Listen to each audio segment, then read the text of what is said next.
Hi guys, எபிசோடோட ஸ்டார்டிங்லேயே பார்த்தீங்கன்னா நம்ம ஹீரோயின் ஜம்முன்னு படுத்துக்கிட்டு இருக்கா. அப்போ தான் பார்த்தீங்கன்னா அவளுக்கு இந்த ஏன் கிட்ட சொல்லணுங்கிறதெல்லாம் தோணுது. இந்த மாதிரி எனக்கு அன்றைக்கி ஏதோ விஷம் வச்சுருக்காங்கன்னு சொன்னீங்களே, அது எனக்கு இல்லை உங்களுக்கு தான் தோணுது. ஏன்னா அன்றைக்கி நான் டக்குன்ட்டு விழுந்துட்டேன், அதுக்கப்புறம் ஒரு சின்ன சேஞ்ச் ஆச்சு நம்ம குடிக்கிற இதில், அதுக்கப்புறம் தான் அப்படின்ட்டு இருக்க எனக்கு தெரியும். அதனால் நீ எதுவும் கவலைப்படாத, அதனால தான் நான் கொஞ்சம் நிம்மதியாகவே இருக்கேன். அவங்களோட டார்கெட்னா நீ இல்லைன்னு தெரிஞ்சு எனக்கு அது நீ தானே முக்கியம் அப்படின்ட்டு இருக்க. ஹீரோயின் பார்த்தீங்கன்னா ஏன் இப்படியெல்லாம் பேசிட்டு இருக்கீங்கன்னு கேட்டுட்டு இருக்கா. ஆனால் ஏன்னு பார்த்தீங்கன்னா நமக்கு எது முக்கியமோ அதை தானே நம்மளுக்கு ப்ரியாரிட்டியாக தெரியும். எனக்கு நீ தான் முக்கியம், எனக்கு என்ன ஆனாலும் பரவாயில்ல, நீ சேஃபாக இருந்தால் போதுங்கிற மாதிரி சொல்லிட்டு இருக்க. அவளுக்கெல்லாம் கண்ணு தண்ணியாக தான் வந்துட்டு இருக்கு. ஏன்னா ஏன்னு பார்த்தீங்கன்னா அவர் போகிறங்கிற மாதிரியே பேசிட்டு இருக்காருன்ட்டு. நீங்கள் மட்டும் போயிட்டீங்க, நான் இங்கே மாட்டிக்கணுமா, நான் மட்டும் கஷ்டப்படணும்னு நினைக்கிறீங்களா என்ன, ஏன் இப்படியெல்லாம் பேசிட்டு இருக்கீங்க அப்படின்ட்டு அவள் பார்த்தீங்கன்னா அடி நடிச்சுக்கிட்டு இருக்கா, அப்படியே கண்ணில் அழுகுன்ட்டு. ஆனால் என்னதான் அவகிட்ட அடித்து பேசினாலும் நீங்கள் உங்களுக்கு எதுனா ஆச்சுன்னா நான் மட்டும் எப்படி நிம்மதியாக இருக்க முடியும், நான் இப்படியே டிவோர்ஸ் கூட பண்ண முடியாதுன்ட்டு அவள் அப்படியே கண்ணில் பயத்தை வச்சு அழுதுகிட்டு உங்களுக்கு இதெல்லாம் ஜோக்காக இருக்கா அப்படின்ட்டு கேட்டுக்கிட்டு இருக்க. நான் சும்மா தான் சொன்னேன், நீ இதுக்கே கவலைப்படாத, ஃப்ரீயாக விடு பார்த்துக்கலாம் அப்படின்ட்டு ஏன்னு பார்த்தீங்கன்னா அவளை தூங்க வச்சிடறாரு. இப்போ தான் நீ ராயல் ஆச்சே, நான் இருந்தாலும் இல்லைனாலும் உனக்கு பிரச்சனையே இல்லை, உன்கிட்ட ராயல் பவர்ஸ் இருக்கும், அதை நீ யூஸ் பண்ணிக்கோ அப்படின்ட்டு ஏன் பேசிக்கிட்டு இருக்க. இன்னொரு பக்கம் பார்த்தீங்கன்னா நம்ம ஹீரோலாம் படிச்சிருப்பாங்களா ஒரு ஸ்கூலில், அந்த ஸ்கூலுக்கு ஏதோ ஆண்டு விழா போல், அதனால இந்த இன்விடேஷன் அது இதுன்னு பிரமாண்டமாக பண்ணிக்கிட்டு இருக்காங்க. யார் யாருக்கெல்லாம் என்னென்ன காப்பி கொடுக்கணுமோன்ட்டு இங்கே அசிஸ்டன்ஸ் எல்லாம் பரப்பரன்ட்டு இருக்க. ஏன்னு பார்த்தீங்கன்னா உனக்கு ஒரு மேட்ரு தெரியுமா, இன்னைக்கு ராணி என்கிட்ட கேட்டாங்க அப்படின்ட்டு இருக்க. என்னாச்சு அப்படின்ட்டு ஹீரோயின் கேட்டுட்டு இருக்கா. ஏதோ இன்னைக்கு கவுன்சிலிங் மீட்டிங் அம்மா எல்லாத்தையும் பார்த்து பேசணும்னு சொன்னாங்க அப்படின்ட்டு ஏன் கேட்டுக்கிட்டு இருக்க. ஹீரோயின் நான் வேற வர முடியாதுன்ட்டானே அப்படின்னு சொல்லிட்டு இருக்கா. நான் உனக்காக கேன்சல் பண்ணிட்டேன், அதனால நீ எதுக்கும் கவலைப்படாத, ரெஸ்ட் எடுக்கிற மாதிரி சொல்லிட்டு இருக்க. இப்போதான் அவளுக்கு உயிரே வருது. இன்னொரு பக்கம் கேன்சலான விஷயம் வேற, இந்த ராணிக்கு வேற பார்த்தீங்கன்னா பைத்தியம் பிடிச்ச மாதிரி இருக்கு. ஏன்னா ராணிக்குன்ட்டு ஒரு மரியாதையே இல்லாத மாதிரி எல்லா விஷயத்தையும் ராணியோட ஷெடியூல் அப்படியே தான் இருக்கு. ஹீரோயின் வந்தா அவளுக்கு இவ்வளோ பெரிய விஷயம் ஆச்சு, என்னென்னமோ நடந்துட்டு இருக்கு, அவங்களை யாருமே மதிக்கிற மாதிரி தெரியல. ஒரு சின்ன பிரச்சனை கூட ராணி இழுக்கிற மாதிரி இல்லை. ராணி இதெல்லாம் மனசில் தானே வச்சுருப்பாங்க, அதே மாதிரி வச்சுட்டு அவங்க அப்பாவை பார்க்கலான்ட்டு போயிருக்காங்க. என்னாச்சு நீங்கள் அடிக்கடி வர்றதே இல்லை இப்போல்லாம் அப்படின்ட்டு இருக்க. அவங்க அப்பா பார்த்தீங்கன்னா அதெல்லாம் ஒன்றுமே இல்லை, ஒரு சின்ன விஷயம் அதனால தான் அப்படிங்கிற மாதிரி அவர் ஏதோ சொல்லிக்கிட்டு இருக்காரு. உனக்கே தெரியும் என்ன நல்லா நடக்குதுன்ட்டு, கொஞ்சம் பார்த்துருந்துக்கோ, ஏனுக்கு எப்படியோ சப்போர்ட் போகாத மாதிரி மட்டும் பார்த்துக்கோ, ஏன்னா அரசவன் நம்ம கையை விட்டு போகக்கூடாதுங்கிற மாதிரி அவங்க அப்பா பேசிட்டு இருக்க. ராணி பார்த்தீங்கன்னா அது எப்படி அரசவன் நம்ம கையை விட்டு போகுங்கிற மாதிரி கேட்டுட்டு இருக்காங்க. இன்னொரு பக்கம் பிஎம் பார்த்தீங்கன்னா அந்த ஃபைல்ஸ் எல்லாம் ரீட் பண்ணிக்கிட்டு இருக்கும்போது தான் அப்போது ஒரு விஷயம் கிடைக்குது. என்னன்னா அந்த டேப்லெட் இருக்குல்ல, ஐ மீன் அந்த கெமிக்கல், அது பார்த்தீங்கன்னா ஒரு சொம்புலேருந்து எடுக்கப்பட்டதுங்கிற மாதிரி சொல்கிறாங்க. ஏன்னா ஹீரோயினும் அன்றைக்கி பிஎம்டா தான் சொல்லியிருப்பா, அந்த சொம்பில் தான் அந்த நாங்கள் மாறி இருக்கோம், அப்போ தான் நாங்கள் குடித்தோம், அதில் தான் இது இருக்குங்கிற மாதிரி அவள் பேசிக்கிட்டு இருக்க. அந்த அசிஸ்டன்ட் பார்த்தீங்கன்னா அந்த வீட்டில் வேலை செய்கிறாள், அவளோட ரெக்கார்டிங்கும் ஒன்று, அவளோட ப்ரூஃபே அவள் கொடுத்துருப்பா, அதையும் வச்சுட்டு இருக்காங்க. இன்னொரு பக்கம் ஹீரோயின் பார்த்தீங்கன்னா அவள் உட்காந்து ரூமில் பேசிக்கிட்டு இருக்கா அவங்க வீட்டில். எனக்கெல்லாம் ஒரு பிரச்சனை இல்லை, நல்லா தான் இருக்கு அப்படின்ட்டு இருக்க. ஏன்னு பார்த்தீங்கன்னா செம்ம ஹாட்டாக அன்றைக்கி நைட்டு வந்திருக்கான். ஹீரோயினுக்குனா அப்படியே விக்குனாப்பில் ஆகிடுச்சு. அவன் இருக்கிறது பார்த்து இவளே பார்த்தீங்கன்னா வாயடிச்சு போய் நின்றுட்டு நான் அப்புறம் கூப்பிட்றேன் அப்படின்னு ஃபோன் கட் பண்ணேன். இன்னைக்கு நம்மளுக்கு ஃபர்ஸ்ட் நைட்டில் மேரிட் கப்பலா அப்படின்ட்டு அவன் பார்த்தீங்கன்னா அவ்வளோ ஜூமில் வந்துட்டுருக்கான். இவளுக்குன்னா ஹார்ட் பீட்டு பக்கத்து ரூமில் கேட்குற அளவுக்கு அடிச்சுக்கிட்டு இருக்கு. அப்படியே உத்தவ பார்த்துட்டு நம்ம ஹீரோயின் அப்படியே ஆசையாக முடியெல்லாம் ஒதுக்கி விட்டுட்டுருக்க. ஹார்ட் பீட் எகிறது பார்த்தீங்கன்னா அங்கே ஐசியூ இருக்குல்ல, அங்கே இந்த வீட்டில் துடிச்சிட்டு இருக்கு. அவங்க ஒரு பக்கம் குஜால் பண்ணிட்டு இருக்க, இன்னொரு பக்கம் பார்த்தீங்கன்னா நம்ம அசிஸ்டன்ஸ் இருக்காங்களே அவங்க ரெண்டு பேரும் பிளான் போட்டுக்கிட்டு இருக்காங்க, எடுத்து யார் யாரெல்லாம் இன்வைட் பண்ணணும், இன்விடேஷனில் இன்னும் ரெடி பண்ண வேண்டியது இருக்குன்ட்டு. அப்போ பார்த்தீங்கன்னா அந்த அசிஸ்டன்ட் இருக்கார்ல நம்ம ஹீரோவோட அசிஸ்டன்ட், அப்போ தான் அவர் ஒரு விஷயம் சொல்கிறாரு. சின்ன வயசுலேயே அவங்க அம்மா அப்பா வந்து இவரை இங்கே விட்டுட்டு போயிட்டாங்களாம்மா, இவரை வளர்த்துனதே இந்த க்ரோன் தான் அப்படின்ட்டு இருக்க. எனக்கு கஷ்டமாக இருக்குது, என்னை மன்னிச்சிருங்க அப்படின்ட்டு இருக்காங்க. நான் அனாதையாகவே இருந்தாலும் இந்த க்ரோனை நான் எப்போவுமே அப்படி ஃபீல் பண்ண விட்டதில்லை. இந்த பேலஸ் அவ்வளோ ஒரு அற்புதமான இடம், பத்தாதுக்கு எனக்கு ஹீரோ வேற இருக்காரு, இதுக்கு மேலே என்ன வேணும் அப்படின்ட்டு அவர் அவ்வளோ பாசிட்டிவிட்டியாக பேசிட்டு போயிட்டுருக்க. நம்ம ஹீரோனோட அசிஸ்டன்ட் விழுந்த மாதிரி இருக்குது. அப்படியே அவரோட கண்ணுக்கு இவ பார்த்தீங்கன்னா தேவதை மாதிரி தெரிஞ்சுக்கிட்டு இருக்க. இங்கே ஒரு காதல் மலர்ந்துட்டு இருக்க. நம்ம ஹீரோயினோட இதய துடிப்பெல்லாம் தூங்குறதுக்கு தான், வேற எதுக்கும் இல்லை. நம்ம ஹீரோ ஒரு பக்கம் தூங்கிட்டு இருக்க, ஹீரோயின் ஒரு பக்கம் தூங்கிட்டு இருக்க. அப்போ பார்த்தீங்கன்னா ஏன் நீங்கள் சோஃபாவில் தூங்கக்கூடாதான்ட்டு ஹீரோயின் சண்டை போட்டுக்கிட்டு இருக்கா. நான் ஏன் சோஃபாவில் தூங்கணும், வேணும்னா நீ போய் படு அப்படின்ட்டு ஹீரோ பேசிக்கிட்டு இருக்க. ஹீரோயின் இங்கே பேஷண்ட்டு நான் தான், நீங்கள் கிடையாது, எஞ்சி போங்க அப்படின்ட்டு இருக்கா. அதெல்லாம் முடியாது அப்படின்ட்டு ஏன்னு பார்த்தீங்கன்னா தூங்காமல் இருந்துட்டு டக்குன்ட்டு ஹீரோயினை பிடிச்சிழுது. சீக்கிரமாக தூங்கு, உனக்கே முடியலைல்ல, டக்குன்னு படு தூங்குங்கிற மாதிரி அவன் பிடிச்சிக்கிறான். நீங்கள் இவ்வளோ க்ளோஸாக பிடிச்சிருக்கணுமா என்ன, நான் வேணா அந்த சவுண்டை ஆஃப் பண்ணிட்டா, எனக்கு அந்த சவுண்டு டிஸ்டர்பாக இருக்குங்கிற மாதிரி அந்த மிஷின் சவுண்டை சொல்லிட்டு இருக்க. இல்லை நீ என் கூட தான் இருக்க அப்படின்ட்டு எனக்கு சந்தோஷமாக இருக்குது, அந்த சவுண்டை கேட்கும்போது எனக்கு கம்ஃபர்ட்டாக இருக்குது, நீ இன்னும் என் கூட தான் இருக்க அப்படின்ட்டு நான் அவ்வளோ பயந்துட்டேங்கிற மாதிரி அவன் அவ்வளோ ஃபீல் பண்ணேன்னு சொல்லிட்டு இருக்க. கவலைப்படாதீங்க நான் இங்கே தான் இருக்கேன்ட்டு ஹீரோயினும் பார்த்தீங்கன்னா ரெண்டு பேரும் ஹக் பண்ணிட்டே தூங்குறாங்க. அடடா இன்னும் ஒரு காதல் மலர்ச்சி அப்படின்ட்டு நம்மளை பார்த்து ப்ளஷ் ஆகிட்டு இருக்கா. அடுத்த நாள் தான் காட்டுறாங்க. ஹீரோயின் பக்காவாக ரெடி ஆகிட்டு இருக்கா. ஏன்னா அந்த ஸ்கூலோட இன்விடேஷன் இருக்குல்ல, அது இன்னைக்கு தான் போல. இதுக்கு ஹீரோயின் பார்த்தீங்கன்னா பக்காவாக ரெடியாகி உட்காந்துட்டு இருக்கா, இயானுக்காக வெயிட் பண்ணிட்டு இருக்கா. என்னோட அசிஸ்டண்ட்டை காணோம் அப்படின்ட்டு இருக்க, நீங்கள் எல்லாத்தையும் இனிமேல் என்கிட்ட தான் கேட்கணுன்ட்டு இருக்கா. ஹீரோயினுக்கு ஷாக்கு, ஏன் அப்படின்ட்டு. ஏன்னா இயான் இருக்கார்ல, அவர் தான் சொல்கிறாரு, உங்களுக்கு முக்கியமான விஷயம்லாம் நிறையா இருக்கும், அதனால் என்ன அசிஸ்டண்ட்டாக போயிட்டாருன்ட்டு இருக்க. அப்போ ஏன் அசிஸ்டன்ட் எங்க அப்படின்ட்டு கத்திக்கிட்டு இருக்காங்க. அப்புறம் தான் தெரியுது 2 பேரும் அசிஸ்டண்ட்டை சேஞ்ச் பண்ணி விட்டுருக்காங்க. இதுக்கெல்லாம் இயான் தான் காரணம் அப்படின்ட்டு. ஏன்னா ஹீரோயினுக்கு பார்த்தீங்கன்னா ரொம்ப டாப் ப்ரியாரிட்டி தேவையில்ல செக்யூரிட்டி, அதனால் அசிஸ்டண்ட்டை மாற்றி விட்டுருக்காங்க. இங்கே நம்ம ஹீரோயினோட அசிஸ்டண்ட்டும் பார்த்தீங்கன்னா ஹீரோக்கு என்ன தேவையோ இருமுனா கூட தண்ணி எடுத்து கொடுத்து அவளும் பொறுப்பாக தான் இருக்கா. பக்காவாக அவளோட வேலையை கரெக்டாக பார்த்துக்கிட்டு இருக்க. இயானுக்கும் ஒரு கம்ஃபர்டபுளாக தான் இருக்குது. ஹீரோயின் பார்த்தீங்கன்னா அந்த ஃபங்க்ஷனுக்கு போகிறதுக்கு முன்னாடி நெக்லஸ் எல்லாம் சூஸ் பண்ணணும், ஏன்னா இன்றைக்கி நான் அழகாக தெரிய வேணாமான் இருக்கேன். ஆமாம், அழகாக இருக்குங்கிற பேரில் இந்த மாதிரிலாம் அங்கே போய் முழிச்சுட்டு இருக்காதிங்க.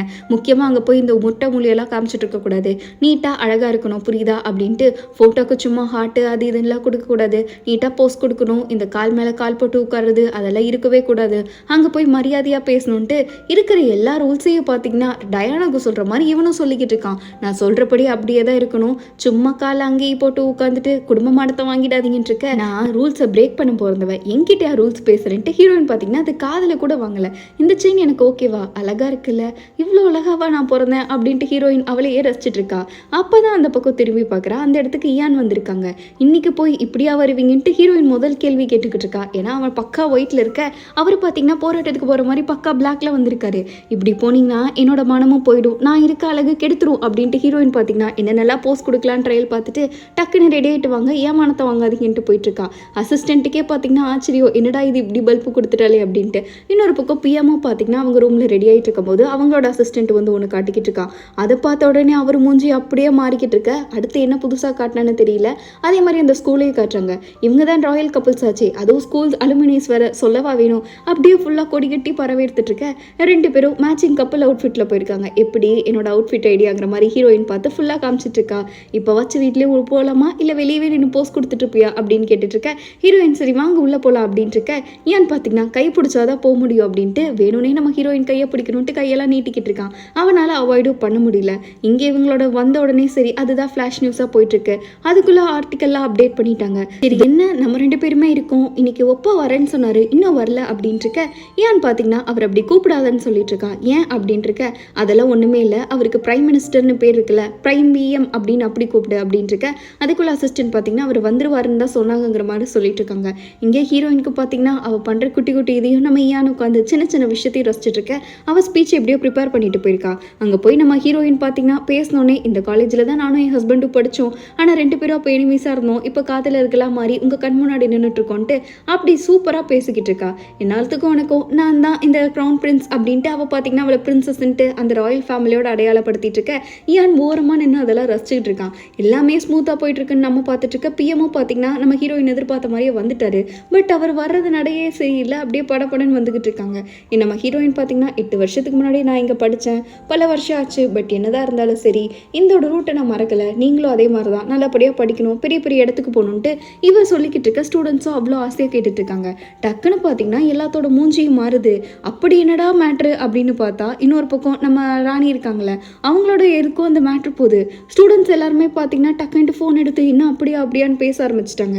என்னடா ஆச்சுன்ட்டு ஹீரோயினும் சவுண்டாக பேசுகிற, யாருமே கவனிக்கிற மாதிரி தெரியல. என்னதான் நடந்துச்சுட்டு இருக்க. ப்ரெஸ்காரங்க வேற பார்த்தீங்கன்னா பக்கத்தில் வந்துட்டாங்க. ஹீரோயினுக்கு ஒன்றுமே புரியல, என்னடா நடக்குது இங்கே, யாராச்சும் சொல்லி தொலைகடாங்கிற மாதிரி இருக்க. அப்புறம் தான் பார்த்தீங்கன்னா ஏன் டக்குன்னு வந்து நம்ம ஹீரோயின் எல்லாம் ஃபோட்டோ எடுத்துட்டு இருக்காங்க. அவள் கிட்டத்தட்ட ஒன்றுமே புரியாமல் நின்றுட்டு இருக்கா. அப்படி என்ன லீக் ஆயிடுச்சு, நம்ம எதனா தப்பு பண்ணிட்டோமான்ட்டு. இவன் கையை பிடிச்சிட்டு நீ எதையுமே பார்க்காத, என் கண்ணை மட்டும் பாரு அப்படின்ட்டு ஹீரோயின்ட்ட சொல்லிட்டு இருக்கான். ஹீரோயின் என்னதான் நடக்குது, என்னதான் நடந்துட்டு இருக்கு சொல்லுங்க அப்படின்னு கேட்டுக்கிட்டு இருக்க. அதெல்லாம் உனக்கு தேவையில்லை, நீ என் கண்ணை மட்டும் பாருங்கிற மாதிரி அவன் பார்த்தீங்கன்னா கேமராலேருந்து நம்ம ஹீரோயினை அப்போதைக்கு ப்ரொடெக்ட் பண்ணிடுறான். அதுக்கப்புறம் தான் வந்தா தெரியுது இவங்க 2 பேரும் ஒரு கான்ட்ராக்ட் மேரேஜ் போட்டிருப்பாங்கல்ல, அதை இவனும் லீக் பண்ணி விட்டுட்டான் அப்படின்ட்டு. ஹீரோயினுக்கு பார்த்தீங்கன்னா இப்போதைக்கு கான்ட்ராக்ட் மேரேஜ் லீக் ஆயிடுச்சு, அதனால எதுவுமே பேசாத, கையை பிடிச்சிட்டு வா அப்படின்ட்டு 2 பேரும் வந்திருக்காங்க. இங்கே பேய் அடைஞ்ச மாதிரி இருக்காங்க. ஏன்னா பிஎம் பார்த்தீங்கன்னா ஃபஸ்ட்டு நம்ம வெளியே போகணும், அதுதான் முக்கியம், பேலஸுக்கு போகணும் அப்படின்ட்டு இருக்க. வெளியே ஃபுல்லாமே ப்ரெஸ்ஸாக இருக்குது, நம்ம போக கூட முடியுமான்னு தெரியலங்கிற மாதிரி சொல்லிட்டு இருக்காங்க. அப்படின்னா ஃபஸ்ட்டு நான் போகிறேன், அடுத்து ஹீரோயின் வரட்டும்னு இருக்கா. இல்லை 2 பேரும் சேர்ந்து போகலாம், நான் உங்களை விட மாட்டேன் தனியா அப்படின்ட்டு ஹீரோயின் பார்த்தீங்கன்னா கையை பிடிச்சிடறா. இவங்களெல்லாம் டிஸ்ட்ராக்ட் பண்ணுற மாதிரி ஃபஸ்ட்டு நம்ம அசிஸ்டன்ஸ் இருக்காங்களே, அவங்க 2 பேர்த்தையும் கப்பல்ஸ் மாதிரி அமுச்சு விட்டுறாங்க. அதாவது ஃபுல் ப்ரொடெக்ஷனோட. அங்கே இருக்க ப்ரெஸ்காரங்களாம் பார்த்தீங்கன்னா இவங்க கப்பல்ஸ்ன்னு நினச்சிக்கிட்டு இருக்க. எப்படியோ காருக்குள்ளே ஏறிடுறாங்க. நல்ல வேலை டூப்ளிகேட் நமக்கே இந்த கதினா ஒரிஜினல்ஸ்க்கு எப்படி இருக்குன்ட்டு இந்த 2 அசிஸ்டன்ஸும் உணர்ச்சி வசப்பட்டு கையை பிடிச்சிட்டே வந்துட்டு இருக்க. அப்படியே கார்க்குள்ளே வந்துட்டு நார்மலைஸ் ஆகிட்டு இருக்காங்க. சே நம்ம வேற டக்குன்னு வந்துட்டோம்ல, பாவம் அவங்க என்ன பண்ணுறாங்கன்ட்டு 2 பேரும் அப்படியே அந்த ஆக்வர்ட்னஸில் டாப்பிக்கை மாற்றி மாற்றி பேசிகிட்டு இருக்க. இந்த கலவரத்துலேயே ஒரு கிளுகிளுப்பா அப்படின்னு நம்மளாம் நினச்சிக்கிட்டு இருக்க. அவங்க பார்த்தீங்கன்னா எப்படியோ காரில் ஆட்களில் தப்பிச்சு வந்துடுறாங்க. அங்கே ராணி பார்த்தீங்கன்னா நம்ம இந்த டிவோர்ஸை பற்றி கேட்கலான்ட்டு அவங்க 2 பேரும் எங்கேன்னு வெயிட் பண்ணிக்கிட்டு இருக்க. இவங்க யார்கிட்டையுமே பதில் இல்லை, எல்லாருமே சைலண்ட்டாக ஒரே மாதிரியே இருக்காங்க. ராணிக்கு புரிஞ்சிருது இவங்க எல்லாரும் சேர்ந்து எங்கேயோ ஹெல்ப் பண்ணிக்கிட்டு இருக்காங்க அப்படின்ட்டு. இதோ இந்த மாதிரி பின்வழியாக தப்பிச்சாதான் உண்டு அப்படின்ட்டு அவங்க 2 பேர்த்தையும் பின்வழியாக கூட்டிகிட்டு போயிட்டு இருக்க. நம்ம சீக்கிரமாக போகணும், இல்லைனா பெரிய இஷ்யூ ஆகிடும்ட்டு எல்லாருமே பார்த்தீங்கன்னா பரபரப்பாக பேசிகிட்டு இருக்காங்க. இந்த மாதிரி ப்ரெஸ் வந்துருச்சு அது இதுன்ட்டு. ஹீரோயினுக்கு இவங்க பண்ணுறதெல்லாம் பார்த்தீங்கன்னா ஏதோ ஒரு பெரிய கொத்து மண்ண மாதிரியே இருக்குது. அவள் மைண்டே பார்த்தீங்கன்னா கொலாப்ஸ் ஆகிடுச்சு. அங்கே நியூஸில் அதுக்குள்ளே பிரேக் டவுன் ஆகிடுச்சு. இந்த மாதிரி அவங்க 2 பேரும் ஃபேக்காக தான் இருந்திருக்காங்க, ராயல் முன்னாடியே ஃபேக்காக தான் இருந்திருக்காங்க அப்படி இப்படின்ட்டு. இவள் எல்லாத்தையும் நினச்சி பார்த்து தலை சுத்துற மாதிரி நின்றுட்டுருக்க. ஓகே தானே நீ அப்படின்ட்டு நம்ம ஏன் பார்த்தீங்கன்னா கையை பிடிச்சிட்டு இருக்காங்க. ஹீரோயினுக்கு இவன் அப்படியே ஷாக்காகி நின்றுட்டுருக்க. பிஎம்க்கு ஒரு பக்கம் வயிறு பற்றி எரிஞ்சிட்டு இருக்கு. ஏன் கையை பிடிச்சி பேசிட்டு இருக்க. அவர் அப்படியே அடக்கி வச்சுட்டு அந்த கோவத்தெல்லாம் வச்சுட்டு அவர் அந்த நியூஸ் பேப்பரை போட்டு பேசிட்டு இருக்காங்க. நான் உங்ககிட்ட ஒரு கன்ஃபார்ம் பண்ணிக்கிறேன், ஃபர்ஸ்ட் இந்த விஷயம் யார் யாருக்கெல்லாம் தெரியும் அப்படின்ட்டு இருக்க. என்னோட அசிஸ்டன்ட்டு, ஹீரோயினோட அசிஸ்டன்ட்டு, அவ்வளோதாங்கிற மாதிரி சொல்லிடுறாங்க. வேறு யாருக்குமே தெரியாது உங்களுக்கு எங்கள் 2 பேர்த்தோட அசிஸ்டண்ட்டுக்கு அப்படின்ட்டு இருக்க. இந்த சுச்சுவேஷனில் நம்ம யாரையுமே நம்ப முடியாது அப்படின்ட்டு இருக்க. என்னதான் சொல்ல வரீங்கன்னு ஏன் சொல்லிட்டு இருக்காங்க. இந்த சுச்சுவேஷனில் பப்ளிக் ரொம்பவே தீவிரமாக இருக்குது, அதனால இப்போ நம்ம அமைதியாக இருக்கிறது தான் நல்லது, எதுவுமே பண்ணாமல் இருக்கலான் இருக்க. அவங்க என்ன வேணாலும் பேசுவாங்க, நம்ம சைலண்ட்டாக இருக்கணுமா அப்படின்ட்டு இருக்காங்க. சரி அப்படின்னா இன்னும் 2 பேரும் மாறி மாறி சண்டை போட்டுக்கிட்டு இருக்காங்க. ஏன் ஒன்று சொல்ல, பிஎம் ஒன்று சொல்ல. சரி 3 மாதத்துக்கு அப்புறம் நீங்கள் டிவோர்ஸ் பண்ண மாட்டீங்கன்னு எதனா ஷூரிட்டி இருக்கா, அப்படி இருந்தால் சொல்லுங்கள், நான் வேணா ஸ்டார்ட் பண்ணுறேன் அப்படின்ட்டு அவங்க இருக்க. இவருக்கு ஏன்ட்ட பதில் இல்லை. சரி நீயாச்சும் சொல்ல முடியுமா அப்படின்ட்டு ஹீரோயின்ட்டு கேட்க. அவளும் பார்த்தீங்கன்னா பதிலே சொல்லாமல் நின்றுட்டுருக்கா. அவள் சைலண்ட்டாக இருக்கிறத பார்த்து இன்னொரு பக்கம் நம்ம ஈயானுக்கு பார்த்தீங்கன்னா மனசு ரொம்பவே கஷ்டமாக இருக்குது. ஏன்னா அவள் எதனா சொல்லுவான்னு ஈயான் வெயிட் பண்ணிட்டு இருக்காங்க. அதுக்குள்ள அசிஸ்டன்ட் பார்த்தீங்கன்னா ஒரு முக்கியமான விஷயம் வாங்கன்னு கூப்பிட்டு போக பிஎம் இருங்க வர அப்படின்ட்டு கிளம்புறாங்க. இங்கே 2 பேருக்கு என்ன பண்ணுறதுனே தெரியாமல் இருக்குது. இன்னொரு பக்கம் அண்ணா கத்திக்கிட்டு இருக்காங்க. என்னென்னமோ நடந்துட்டுருக்கு. அவள் இதுக்கு தான் கம்பெனி என் தலையில் கட்ட பார்த்துருக்கா. 3 வருஷம் டிவோர்ஸ் பண்ணிட்டு வந்து கம்பெனி எடுத்துக்கலாம் அப்படின்ட்டு இருக்க. அவங்க அண்ணி பார்த்தீங்கன்னா ஹீரோயினோட நிலைமையை பற்றி தான் கவலைப்பட்டுட்டு இருக்காங்க. இங்கே இன்னொரு நியூஸை பார்த்து அவங்க அதிர்ச்சி ஆகிட்டு இருக்க. அப்படி என்னடா இன்னொரு நியூஸ், இப்போ தானடா பெரிய குண்டா போட்டிங்கன்னு இருக்க. டக்குன்னு டிவி ஆன் பண்ணுறாங்க. ஆன் பண்ணதுக்கப்புறம் தான் தெரியுது ஹீரோயின் ஆல்ரெடி இதெல்லாம் பிளான் பண்ணி தான் பண்ணியிருக்கா. ஏன்னா அந்த ஹீரோயின் ஒரு அவார்ட் கூட வாங்கியிருப்பாள், அது அவளோட ஹார்ட் ஒர்க்குக்கு தானே வாங்கியிருப்பா. இருந்தாலும் அவங்க இந்த மாதிரி ஃபேவராக வாங்கியிருக்காங்க. அதெல்லாமே அப்போவே ஸ்டார்ட் ஆகிடுச்சிட்டு இருக்க. பத்தாவதுக்கு இயானுக்கு அரசராகணும்னு ஆசை, அதனால தான் அவங்களோட அண்ணனையே கொல்றதுக்கு அந்த தீ பற்ற வச்சு விட்டாங்க அப்படின்ட்டு அந்த ரூமர் வேற பற்ற வச்சு விட்டுறாங்க. ஹீரோயின் கல்யாணம் பண்ணது ராயல் ஸ்டேட்டஸ், இயானுக்கு தேவை கிங்டம். 2 பேரும் சரி அதை ஒரு பிளான் பண்ணி தான் பண்ணுறாங்க, மக்களை ஏமாத்திட்டு இருக்காங்கன்னு நியூஸில் போட்டுட்டு இருக்க. ஹீரோயின் பார்த்தீங்கன்னா ஷாக் ஆகி நின்றுட்டு இருக்கா. பட் இருந்தாலும் எனக்கு இது புதுசு இல்லை, நான் ஸ்ட்ராங்காக தான் இருக்கேன், நீங்கள் ஓகேவா இருக்கீங்களா? ஏன்னா உங்ககிட்ட இருக்கிறது அந்த ஸ்டேட்டஸ் மட்டும்தான், அது உங்களுக்கு எவ்வளோ இம்பார்ட்டன்ட்னு தெரியும், அரசராகிறது உங்களுக்கு ஓகே தானே நீங்கள் அப்படின்ட்டு இருக்க. ஏன்னு பார்த்தீங்கன்னா அந்த அரசர் கொடி இருக்குல்ல, அதை பார்த்துக்கிட்டே நான் ஓகேவா தான் இருக்கேன்ட்டு கண்ணுக்குள்ளே அவ்வளோ பாரத்தை வச்சுட்டு சொல்லிட்டு இருக்கான். ஆனால் எனக்கு ஒரே ஒரு பயம்தான் இருக்குது, என்னால் உனக்கு எதனா பிரச்சனை வந்துருமோ அப்படின்ட்டு 2 பேரும் அந்த பிரச்சனையும் ரொமான்ஸை பற்றி பேசிகிட்டு இருக்க. பிஎம் பார்த்தீங்கன்னா இந்த மாதிரி மக்கள் எல்லாம் ப்ரொட்டஸ்ட் பண்ண ஸ்டார்ட் பண்ணிட்டாங்க அப்படின்ட்டு இருக்காங்க. ப்ரொட்டஸ்ட் எதுக்குன்னு இருக்க, உங்கள் 2 பேர்த்தையும் அப்படியே இந்த பப்ளிக் இருக்குள்ள ராயல் ஸ்டேட்டஸ் அதுலேருந்து தூக்கருக்கு தான் அப்படின்ட்டு இருக்க. ஹீரோயின் இந்த அளவுக்கு போயிட்டாங்களா அப்படின்ட்டு இருக்க. இப்போதைக்கு நீங்கள் பேலஸ் போங்க, அதுதான் உங்களுக்கு சேஃபுங்கிற மாதிரி பிஎம் அனுப்பிச்சுட்டுறாங்க.